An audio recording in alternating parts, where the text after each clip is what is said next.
할렐루야, 좋은 아침입니다. 오늘은 2월 7일 월요일입니다. 오늘도 여러분들의 삶 가운데 넘치는 하나님의 은혜와 평강이 함께 하시길 기도하겠습니다. 오늘 우리에게 주시는 하나님의 말씀은 누가복음 10장 24절부터 42절까지 말씀입니다. 누가복음 10장 25절부터 42절까지 말씀, 우리 먼저 함께 말씀 보시고 또 말씀 나누도록 하겠습니다. 어떤 율법 교사가 일어나 예수를 시험하여 이르되, 선생님, 내가 무엇을 하여야 영생을 얻으리이까? 예수께서 이르시되, 율법에 무엇이라 기록되었으며 내가 어떻게 읽느냐? 대답하여 이르되, 내 마음을 다하며 목숨을 다하며 힘을 다하며 뜻을 다하여 주 너의 하나님을 사랑하고 또한 내 이웃을 내 자신같이 사랑하라 하였나이다. 예수께서 이르시되, 내 답이 옳도다. 이를 행하라. 그러면 살리라 하시니, 그 사람이 자기를 옳게 보이려고 예수께 여짜오되, 그러면 내 이웃이 누구니까? 예수께서 대답하여 이르시되, 어떤 사람이 예루살렘에서 여리고로 내려가다가 강도를 만나매 강도들이 그 옷을 벗기고 때려 거의 죽은 것을 버리고 갔더라.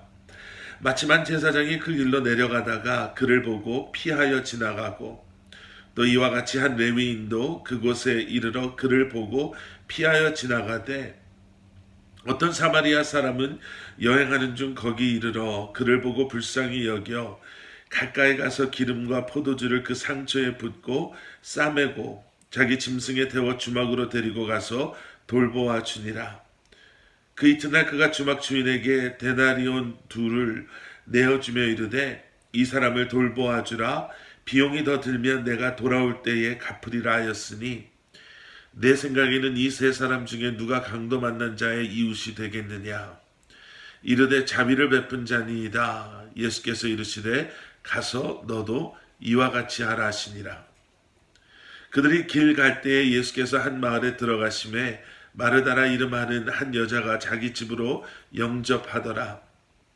그에게 마리아라 하는 동생이 있어 주의 발치에 앉아 그의 말씀을 듣더니, 마르다는 준비하는 일이 많아 마음이 분주한지라. 예수께 나아가 이르되, 주여, 내 동생이 나 혼자 일하게 두는 것을 생각하지 아니하시나이까? 그를 명하사 나를 도와주라 하소서. 주께서 대답하여 이르시되, 마르다야, 마르다야, 내가 많은 일로 염려하고 근심하나 몇 가지만 하든지 혹은 한 가지만이라도 족하니라. 마리아는 이 좋은 편을 택하였으니 빼앗기지 아니하리라 하시니라. 아멘. 아멘. 율법학자가 예수님을 시험합니다. 율법학자이기 때문에 율법학자가 가장 자신 있게 내세울 수 있었던 것은 율법에 관해 예수님께 질문하고 또 그 질문을 가지고 예수님을 곤경에 처하게 하는 것이었을 것입니다. 나름 자신이 있었으니까 예수님께 나왔겠죠. 그리고 예수님께 질문하죠. 영생을 얻으려면 내가 무엇을 해야 합니까? 내가 무엇을 해야 영생을 얻을 수 있습니까? 예수님께 질문합니다. 그런데 예수님께서는요, 그런 율법학자, 교사의 마음을 꿰뚫어 보시지요. 그리고 그 율법교사가 가장 자신 있어 하는 율법을 가지고 다시 이 율법교사에게 질문하십니다. 율법에는 뭐라고 기록되어져 있느냐? 그리고 기다렸다는 듯이 율법교사는 정답을 예수님께 말합니다. 내 마음을 다하며 목숨을 다하며 힘을 다하며 뜻을 다하여 주 너의 하나님을 사랑하고 또한 내 이웃을 내 자신같이 사랑하라. 아마 숨도 쉬지 않고 단번에 예수님의 질문에 그렇게 대답했을 것입니다. 그리고 속으로는 예스를 외쳤겠죠. 자기가 계산한 대로 아니면 계산하지 못했더라도 자신이 가장 자신 있는 율법을 들고 예수님께서 질문하셔서 오히려 그는 자신의 율법에 대한 그러한 지식을 내세울 수 있어서 아마 기뻤을 것입니다. 정답이거든요. 그리고 예수님께서도 그런 그에게 말씀하십니다. 내 대답이 옳도다. 그의 대답이 맞았음을 예수님께서는 인정해 주십니다. 그런데 예수님께서 그 뒤에 이렇게 말씀하시죠. 아는 것에 멈춰 있지 말고 내가 아는 대로 행하라. 여러분, 우리의 문제는 몰라서가 아닙니다. 아마 대부분의 경우 우리가 처해져 있는 환경, 우리가 가지고 있는 갈등, 또 우리가 쉽게 결정하지 못하는 그러한 결정들을 아주 솔직하게 따져보면 몰라서 어떤 게 옳은 것인지 몰라서 우리가 머뭇거리고 아니면 주저하고 있는 것이 아니라 사실은 우리가 결단하지 못해서 무엇이 옳은가, 어떻게 해야 하는가를 알고 있음에도 우리 내면의 갈등 속에 우리가 믿음대로 말씀대로 행하지 못하기 때문에 우리가 힘들어하는 경우가 많이 있습니다. 머리에 아는 것, 그것은 아무것도 아니다.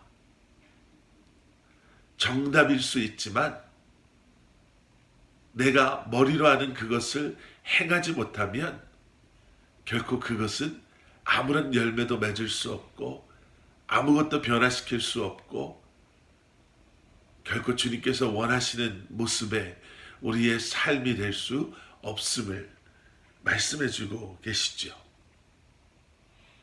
율법 교사가 아직도 그런데 그런 주님의 마음을 그리고 주님의 메시지를 이해하지 못합니다.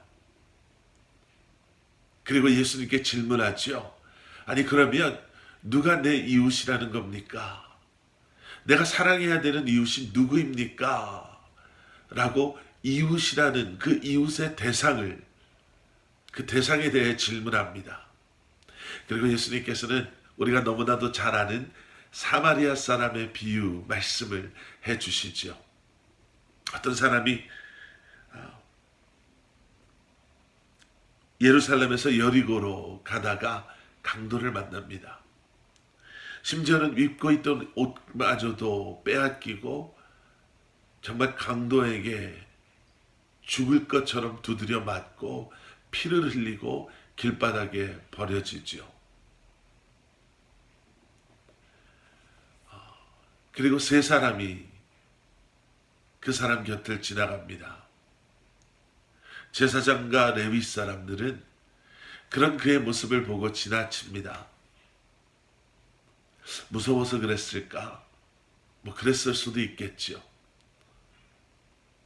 그런데 아마 나중에 누군가가 왜 지나갔습니까? 라고 물어본다면 아마 그들은 이렇게 대답했을 것 같습니다. 우리는 하나님을 섬기는 너무나도 거룩한 자리에 있는 사람들입니다. 율법에서 그러한 우리에게 요구하는 게 참 많이 있습니다. 그런데 그 중에 하나는 부정한 것을 만져서도 부정한 것 근처에 가서도 안 된다라는 것이죠. 우리는 그 사람이 죽은 줄 알았습니다. 아니요, 죽지 않았더라도 그렇게 많은 피를 흘리고 있는 사람을 만졌다간 그 사람 옆에 갔다간 우리가 해야 할 더 중요한 하나님의 맡겨주신 그런 일들을 우리가 할 수 없었을 것입니다. 우리는 그저 율법에 순종했을 뿐입니다. 아마 그렇게 변명하지 않았을까요? 그리고 그런 그들의 별명이 꼭 틀린 것은 아니었습니다. 그런데 세 번째 사마리아 사람이 등장하죠. 부정하다라고 여겨진, 짐승보다도 못하다라고 여겨진 사람. 하지만 그의 행동은 전혀 그러지 않았습니다. 자신의 것을 손에 남에도 그는 이 사람을 도와주죠. 그리고 나서 예수님께서 질문하십니다. 이 두 사람 중에 누가 강도 만난 자의 이웃이 되겠느냐? 이 율법 교사는 예수님께 이렇게 질문했거든요. 이웃이 누구입니까? 저 사람이 내 이웃입니까? 이 사람이 내 이웃입니까? 누가 내 이웃이라고 할 수 있겠습니까? 그런데 예수님의 대답은요, 도움이 필요한 사람에게 그 사람을 도와주는 자, 그 사람을 사랑으로 희생으로 돕는 자가 바로 그 사람의 이웃이다. 우리가 그런 이웃이 되어야 한다. 여러분, 관점의 차이가 보이십니까? 누가 내 이웃입니까? 가 아니라 과연 나는 그들에게 좋은 이웃인가? 율법을 넣고 율법의 거룩함과 율법대로 행함이 중요한 것이 아니라 과연 율법의 완성인 사랑이 우리 안에 지금 역사하고 있는가? 예, 예수님께서는 율법 교사에게 그렇게 말씀하셨습니다. 율법을 말하지 말고 율법을 완성하는 사람이 되십시오. 이웃이 누군지 물어보지 말고 그러한 이웃이 되어 주십시오. 예수님께서는 다시 한번 37절 뒷부분에서 말씀하시죠. 가서 너도 이와 같이 하라. 여러분, 기독교는 행함의 종교입니다. 그저 내 안에 무언가가 멈춰 있는 것이 아니라 그러한 깨달음, 그러한 말씀을 품은 우리가 이제는 그 말씀대로 행하고 말씀대로 삶으로 말미암아 율법을 우리의 삶, 예수 그리스도의 사랑으로 완성해 나가는 것. 그렇게 하기 위해서는 어떻게 해야 하나? 오늘 본문 뒷부분에 나오는 말씀에서 우리는 그 대답을 발견합니다. 예수님께서 한 마을에 들어가셨을 때 두 자매들이 예수님을 찾아오고 자기 집으로 영접하죠. 마르다와 마리아입니다. 마르다는 더 나이 먹은 언니여서 그랬을까요? 자식이 집으로 오신 예수님을 맞이하기 위해, 섬기기 위해 얼마나 분주한지 모릅니다. 성경에서는 이 40절 준비하는 일이 많아 마음이 분주한지라 이렇게 기록하죠. 여기서 분주하다라는 것은 그 마음이 집중하지 못하다라는 의미의 단어입니다. 그와 반대로 동생 마리아는 철이 없어서 그런지 아니면 신기해서 그런지 자신의 집을 찾아와 주신 예수님 발 밑에서 예수님만 바라보고 있습니다. 언니가 속이 상해서 예수님께 말하죠. 내 동생이 나 혼자 일하게 두는 것을 주님 그대로 내버려 두지 마십시오. 제 동생에게 말씀하셔서 저를 좀 도와주라고 얘기해 주세요. 라고요. 그때 예수님께서 대답하십니다. 내가 많은 일로 염려하고 근심하나 몇 가지만, 아니 한 가지만도 족하니 마리아는 바로 그 좋은 편을 택했다. 무슨 말씀이십니까? 마르다야, 정말 고마운데 다른 거 다 필요 없단다. 그저 내 발 밑에서 나를 바라보고 있는 마리아, 그 마음, 다른 것 때문에 분주해져서 무엇에도 집중하지 못하는 마음이 아니라 이 순간만큼이라도 내게 집중해 보렴. 여러분, 하나님 사랑은요, 결국은 주님께 집중하고 주님만을 바라보는 것입니다. 우리가 주님을 바라볼 때 우리는 비로소 우리를 향한 아버지의 마음을 통해 우리의 삶이 어떠해야 할지, 우리가 어떻게 살아야 할지, 우리가 무엇을 향해 무엇을 위해 살아야 할지 다시 한번 우리가 분별해 알고 또 그렇게 살아갈 수 있는 줄 믿습니다.